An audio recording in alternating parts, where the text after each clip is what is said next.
അണ്ണാ സുരേഷ് അവിടെ നിൽക്കുന്ന അവനെ നിനക്കെന്നാ കുഴപ്പം? സുരേഷ് എന്ന് പറഞ്ഞാൽ അവൻ എന്നെ വൃത്തിയായിട്ട് വർത്താനം പറയും. പിന്നെ എന്നെ ചീത്ത വിളിച്ചോ? അല്ലെന്ന് അവൻ എന്നെ കാണുമ്പോഴൊക്കെ പറയും വാടാ പണിക്കുവാ വാടാ പണിക്കുവാ.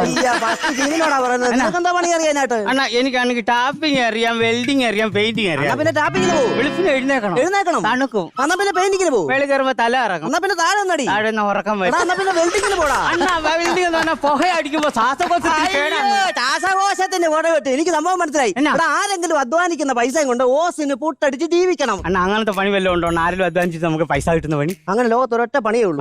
പബ്ലിക് ഹൗസിന്റെ ഫ്രണ്ട് മേശയും കസേര ഇട്ടിരുന്നാ മതി. ആരെങ്കിലും വരും, അകത്ത് കയറും, അധ്വാനിക്കും, നിനക്ക് പൈസ തരും. അതെന്റെ ടാറ്റസിന്. അയ്യോ, ടാറ്റസിന് പറ്റാൻ അംബാനി അല്ലയോ ഇത്? എന്നാ നിന്നെ എത്ര പെമ്പിള്ളാരെ ഞാൻ കൊണ്ട് കാണിച്ചതാ. കണ്ടുപിടിച്ചോ, ഇത് കണ്ടുപിടിച്ചോ, ഇത് കണ്ടുപിടിച്ചോ. ഇതിനെയൊക്കെ കണ്ടുപിടിക്കാൻ ഞാനോ? അതല്ലെന്ന്. എടാ, ഈ പെമ്പിള്ളാരെയൊക്കെ നിന്നെ കൊണ്ട് കാണിച്ചതല്ലോ, നിനക്ക് അതിനെ ഒന്നും ഇഷ്ടപ്പെട്ടില്ലെന്നാ പറഞ്ഞത്. അണ്ണാ ഒരിടത്തിനെ പിടിക്കാതെ ഇന്ന് കാണുന്നതിനെ ഞാൻ കയറി പിടിച്ചോളാം. അയ്യോ, ചെബുക്കല്ലേ അറിഞ്ഞു പറയാം. അതല്ലേ ഞാൻ പറഞ്ഞു, നിനക്കൊന്നും ഇഷ്ടപ്പെട്ടില്ലെന്നാ പറഞ്ഞേ.